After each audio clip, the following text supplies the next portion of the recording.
Good morning, students. In this lesson, we discuss operating characteristic curve of double sampling plan (OC curve). We have learned the definition of OC curve. It is a graphical representation.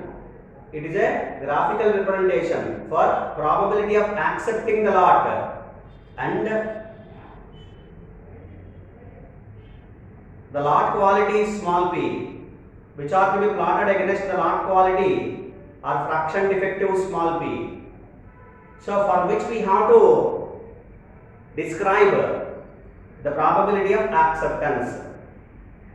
The probability of acceptance. How do you calculate the probability of acceptance? Before going to calculate the probability of acceptance, what are the possibilities of accepting the lot in the double sampling plan?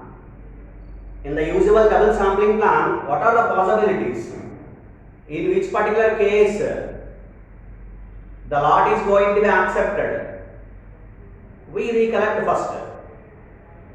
What are the possibilities of accepting the lot? There are two possibilities. Based on the first sample, one possibility.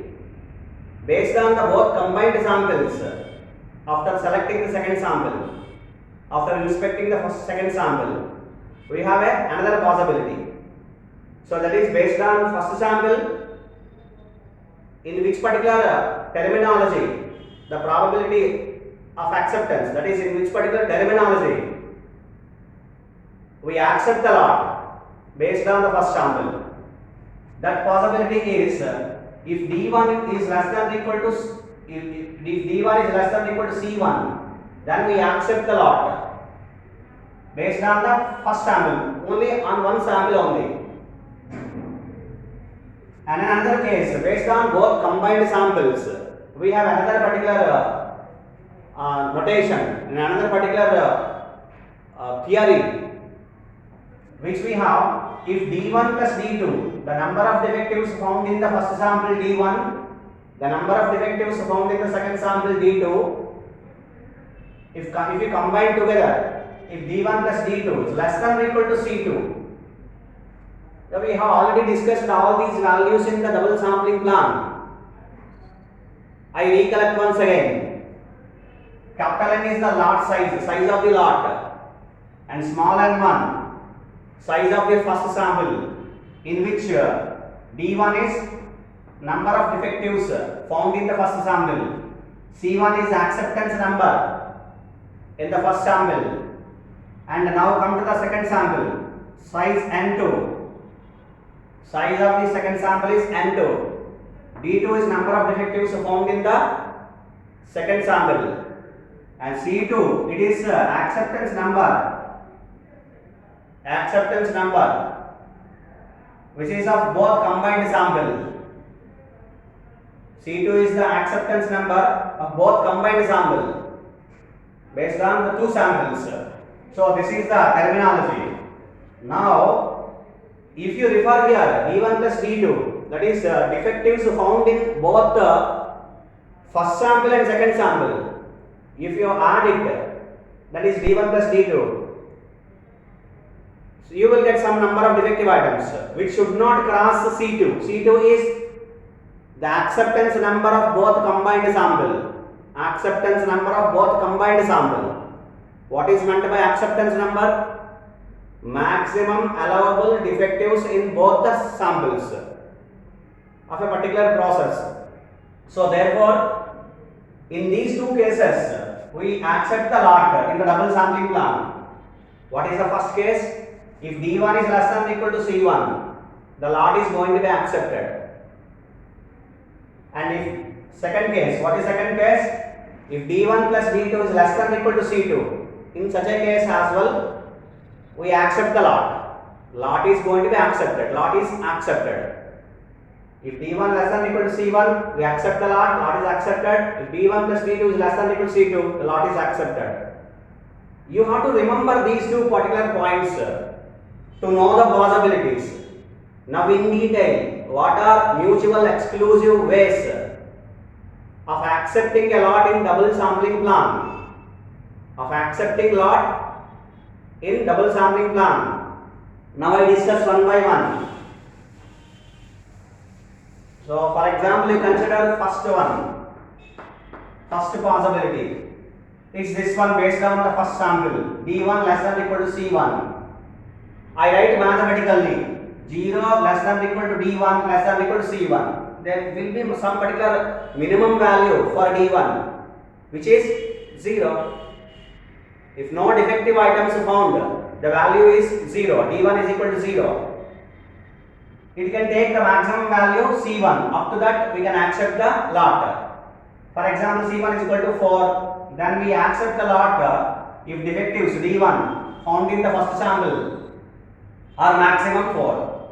Thereafter we don't accept it. The lot based on the information provided by the first sample. This is the first possibility. This depends on only based on the first sample. Coming to the second possibility. What are the remaining possibilities? Now all possibilities are in the by using the combined samples. That is, you have to use the first sample information and then as well as the second sample information. Based on the information of both combined samples, now we are seeing the possibilities of remaining all possibilities. We are seeing the remaining all possibilities of accepting the lot. So now we consider both the values of D1 and D2. After C1, you see here, when do you consider the second sample? I write the information so that you will get a clear idea. When do you consider a second sample? When do you consider the second sample? If D1 is lies in between C1 and C2. For example, you write here C1 is less than or equal to C2. Which means the statement of this C1 less than D1 is D1 greater than C1. D1 is greater than C1. If D1 is greater than C1, we consider the second sample.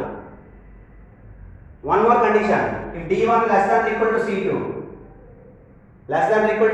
then also we consider the second sample. If D1 is less than or equal to C2, up to C2, it is greater than C1 and it is less than or equal to C2. If D1 number of defectives found in the first sample which are lies in between greater than C1 and less than or equal to C2, then in a case where we consider the second sample. In a case where we consider the second sample is going to be considered for all the values which are D1 greater than C1 and D1 less than or equal to C2. Fine. Now you see, I write the two possibilities, two kinds of possibilities. One for D1, another one for D2. What would be the values of D1 and D2? If you consider all these cases of both combined samples, when you take a second sample and the information is provided by both the samples, and what would be the cases here? To accept a lot, that's what we are discussing. To accept a lot, and what are the possibilities of considering both combined samples, D1, both combined samples based on the defectives D1 and D2. Now what are the possibilities of D1? D1 can take all the values after C1, not including C1, after C1, because which are pure number. So therefore I am considering C1 plus 1. After C1 it can take C1 plus 1, C1 plus 2 and so on up to maximum value C2.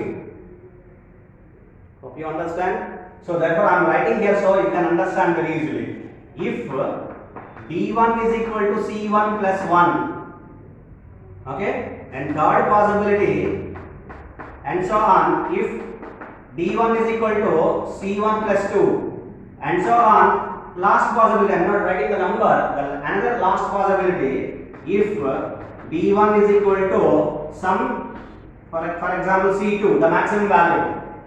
So that is the reason why I recollect this particular point of the double sampling plan. When do you consider second sample? Hope you understand what is my point.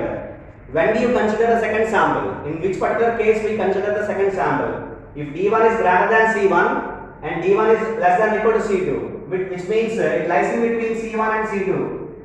It is lies in between C1 and C2, but C1 should not be included and C2 must be included.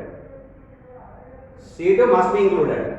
So that is between C1 to C2, we take all the values. D1 take all the values. Then if D1 take any value between C1 and C2, then we consider the second sample. Now, based on both the samples, first sample and second sample combined. Based on the first sample and second sample combined, what are the possibilities of accepting the lot? What are the possibilities of accepting the lot? For which we have written all the values of D1 clearly.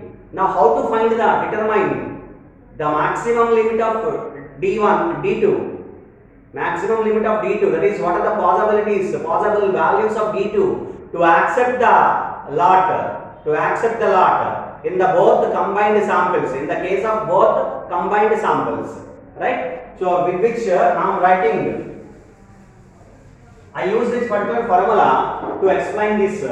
If D1 is less than D1 plus D2 is less than or equal to C2, then the D2, the maximum limit is C2 minus D1. I am taking D1 to the right hand side. For whatever the values of D1, D2 takes the maximum value less than or equal to C2 minus D1. What are D1 values? Which are this? Which are this? What I explained. After C1, D1 takes the values, these possibilities. C1 plus 1, C1 plus 2 and so on plus C2. For example, C1 is 4 and C2 is 8 or 9. Then D1 takes the values from this particular possibility in the both combined samples. After 4, which means 5, it can take 5, 6, 7, 8 and 9. If C2 is 9. Hope you understand. If C2 is 9, D1 take the values after C. If C1 is 4, then D1 take the possibilities 5, 6, 7, 8, 9. These are the possibilities.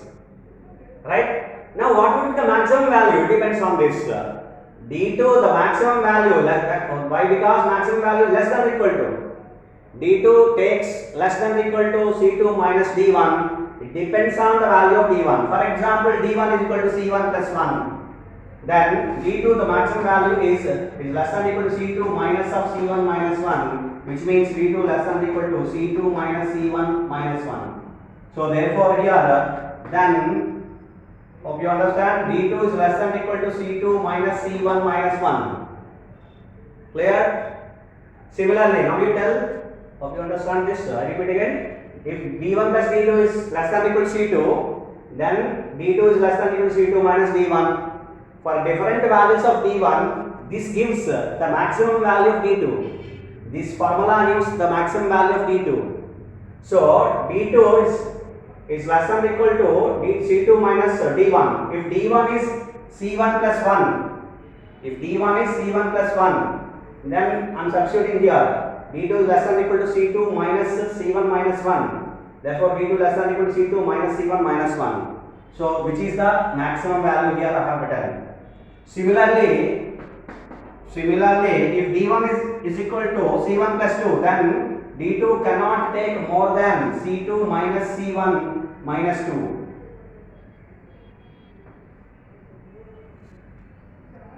Okay? And similarly, you consider and so on. Okay? If D1 is equal to C2, then you substitute here.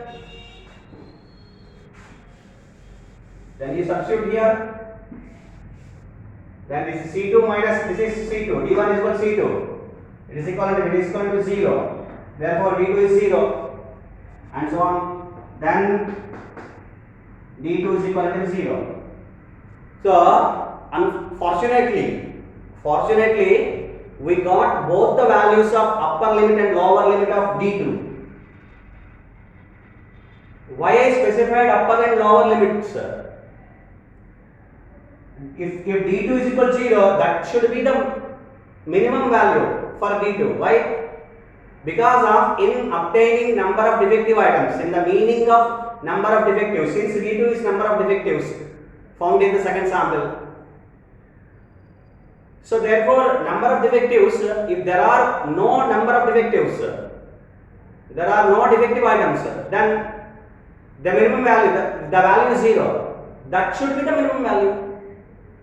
If there are no defective items found in the sample, then the value is 0, that is d2 is 0, which means the minimum value of d2 is 0. That is the reason why I am specifying that minimum value is 0, d2 is equal to 0, and the maximum value of d2 is nothing but c2 minus c1 minus 1. Here you see the values, all the values of d2 which are presented here. d2 is equal to 0, then the maximum value of d2 is nothing but c2 minus c1 minus 1. So therefore, these are the possibilities we may get. These are the possibilities are also called mutually exclusive ways of accepting the lot in double sampling plan. In double sampling plan. Now I calculate probability of accepting the lot in the double sampling plan. In the double sampling plan. Now you see, what is probability of accepting the lot in the double sampling plan? In the double sampling plan, what is the probability of accepting the lot, which decides OC curve, which gives the OC curve, operating characteristic curve. So therefore, probability of A, P of A. Now I am separating with two possibilities. Based on the first sample, I am considering it as PA1. Based on the both combined samples, I am considering PA2. PA2 is nothing but probability of accepting the lot based on the both combined samples. So what is PA1? I write the formula now. I am going directly writing the formula. What is the possibility? This is only one possibility to get the probability of acceptance in the based on the first sample. Based on the first sample, PA1, probability of accepting the lot based on the first sample, PA1. The possibility is it is lies in between, the D1 values lies in between 0 and 1. That's what I am writing here, summation D1 is equal to 0 to C1. Probability of accepting the lot, probability of getting D1 defectives, probability of D1. Also we can write P. I consider probability of D1 comma P is equivalent to P. I write P probability of D1. And also I write probability of D2 comma P. I write as probability of D2. I consider these two. Probability of D1 comma P, I consider probability of D1. Probability of D2 comma P, I consider probability of D2. Okay? So, probability of A1, PA1 is nothing but summation D1 is equal to 0 to C1 probability of D1 plus another one is summation, double summation. I write double summation. I describe the values. One for the values of D1, one for the values of D2. See why? Why? Because in remaining all possibilities, I'm including all these is nothing but accepting the second lot, the second sample. Accepting the lot based on the second sample. That is PA2. How do you calculate PA2? PA2 depends on these all possibilities. Remaining all possibilities. If D1 is equal to C1 plus 1, then this is, and so on and so on. If D1 is equal to C2, then D2 is equal to 0. It depends on all these possibilities. After inspecting the first sample, if the lot is not accepted, then we have to go and take the second sample based on if D1, C1 is less than D1 is less than or equal to C2. In such a case, we have to consider this. So which means therefore we have two summation. I am taking two summations for two particular values to represent two values. It depends on two values, d1 and d2. So what is d1? What are the values of d1? You see here, what are the values of d1? I am writing here because this is done first. In the conditional probability, this is to be done first. Okay, and then this particular summation is going to be calculated. So therefore, I am considering summation d1. d1, what are the values of d1? It starts the value, that the minimum value is c1 plus 1. The maximum value is c2, it is very clear. So therefore, d1 is equal to c1 plus 1 to c2. c1 plus 1 to c2. What are the values of d2? d2, the minimum value is 0, I explained already. And the maximum value is c2 minus c1 minus 1. Okay? Which I write instead of c1 minus 1, which I write, it depends on the values of d1. Therefore I write d1 plus d2 is less than or equal to c2, and therefore d2 is less than or equal to c2 minus d1. Whatever the value of d1, it decide it. Why you decide? Why do we decide? So whatever the value of d1, we decide. Therefore I consider d2 is less than or equal to c2 minus d1. Whether it may be c1 plus 1 or c1 plus 2 or c1 plus 3, whatever it may be the value, it depends on the value of d1. If d1 is 4, then c2 minus 4. If d1 is 5, then c2 minus 5. Because in another aspect as well, d1 is a variable. d1 is a variable. Depends. d2 depends on the variable d1. Therefore, we have to write the value which depends on the value c2. So I am writing d2 is less than or equal to c2 minus d1. So maximum value, minimum value I am considering 0. The maximum value c2 minus d1. c2 minus d1. Here, probability of d1 multiplied by probability of d2 given d1 by using the conditional probability. By using the conditional probability, we have to calculate this. Now, what is probability of d1? What is probability of d2 given d1? d2 given d1. Probability of d1 is nothing but probability of getting d1 defectives in the first sample. Here it is same. Probability of d2 given d1 is probability of getting d2 defectives after the first sample was inspected and d1 defectives were already found. After inspecting the first sample and the d1 defectives were discovered. That is after happening that is d1 defectives. After discovered d1 defectives. Probability of getting d2 defectives after d1 defectives were discovered. That is probability of d2 given d1. I write the probabilities by using the Poisson distribution. This is what the probability of accepting the lot is going to be calculated based on the first sample, based on the both combined samples PA1 and PA2, which are to be considered. And with these values of PA, OC curve is going to be plotted. I hope you understand. OC curve is going to be plotted based on these values of PA. PA is going to be calculated by using this particular formula. Okay, PA, where P of probability of D1 is probability of getting D1 defectives. In the first sample, probability of D2 given D1 is probability of getting D2 defectives. D2 defectives after D1 defectives were discovered, already discovered.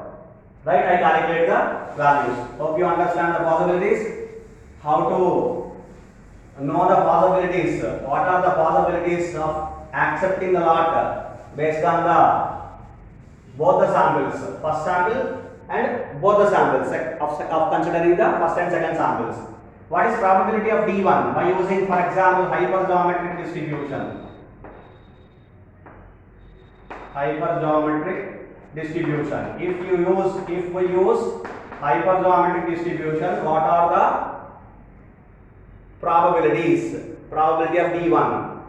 Probability of D1 is nothing but, for example, if we consider the same formula, if you recollect in the single sampling plan, if you remember this so that we can follow this. NPC D1, D1 is number of defectives which are to be found, multiplied by N minus NP, which are non-defective items. You have to draw N1 minus D1 because non-defective items, divided by NC N1. This is of the first sample. You see, every formula just we have converted in terms of the first sample. N1 number of items which are in the first sample, D1 number of defectives in the found in the first sample. So therefore this is the formula of probability of D1. Probability of D1 defectives is also written as probability of D1 comma P. D1 comma P. The same thing, same particular probability. Also denoted by probability of D1 comma P. Right? It is using the hyperthermal distribution. Right? Similarly, if you discuss probability of D2 given D1. This is nothing but probability of D2 given D1 means probability of D2 defective items after D1 defectives are already formed. Okay, in this way, in this probability, by using the hyperthermal distribution, we have discussed already very clearly, so in which the possibilities of number of defective items will be NP minus D1. Replace NP with NP minus D1 because of remaining defective possibilities are NP minus D1. Since already D1 defectives were discovered, therefore number of defective items reduced, NP minus D1, among which you have to select D2. And similarly, the second sample is going to be selected after first sample was selected. And after the first sample procedure was done, the remaining units available in the lot is capital N minus small n1. Remaining units available in the lot are capital N minus n1, not capital N. Among which, that is in the lot size capital N, we have taken small n1 units. We have taken already small n1 units. Therefore, remaining units are capital N minus small n1. So, and again NP minus D1 defectives. C, you have to draw remaining non-defective items N2 minus D2 divided by capital N C capital. Out of capital N items, we have only left items are N1, capital N minus small n1. How many items we have to draw? Small n2. How many ways we can draw? N minus n1, capital N minus small n1, C, n2. So these are the first two probabilities, probability of D1, probability of D2 given D1 by using hyperthermal distribution. Similarly, binomial distribution, any distribution. So that this is the first and fundamental distribution. How to calculate the probabilities? Probability of D1, probability of D2 given D1. Why I explained these two formulas are going to be replaced here. Probability, the calculation of probability of A. This is probability of A1. Now, what is probability of A1? This is probability of A1. Probability of A1 is this. Summation D1 is equal to 0 to C1 probability of D1. This is probability of D1. This is summation D1 is equal to 0 to C1 probability of D1 is equal to PA1. Similarly, double summation, this entire formula is probability of A2. PA2, this is PA1, this is PA2. Double summation, one for D1, D1 is equal to C1 plus C2, another for D2 is equal to 0 to C2 minus D1, probability of D1 into probability of D2 given D1. This is PA2. After inspecting the first sample, now we have to inspect the second sample, actually of second sample. But the consideration is after inspecting the first sample, the probability we are calculating. So that's a conditional probability. Conditional probability we are calculating, that is compound probability. So probability of A intersection B is equal to probability of A into probability of B. And a conditional probability, which means probability of A into probability of B given A is a mixed probability based on both combined samples. So this is called PA2. If we calculate these two, PA1 and PA2, based on probability of D1, probability of D2 given D1, then this is nothing but PA, probability of acceptance. With these values of probability of accepting the lot, we calculate OC curve. OC curve is a simple graphical representation of probability of acceptance PA values against the lot quality, that is fraction defective small p. So these are the calculation values of the by using hypergeometric distribution for probability of accepting the lot. That is OC curve. The OC curve is going to be formulated based on these formulas. Based on, after calculating probability of D1, probability of D2 given D1, PA1 and PA2. Then we have to calculate PA1, PA2, and then we have to calculate PA. This is probability of accepting the lot in the double sampling plan. So based on the values of P and PA, P on x-axis, PA on y-axis. If you draw a graphical representation, which gives operating characteristic curve for different values of small p, capital PA are plotted in a particular graph by considering on y-axis, then such kind of representation, graphical representation, is nothing but OC curve, operating characteristic curve. Hope you understand. Thank you.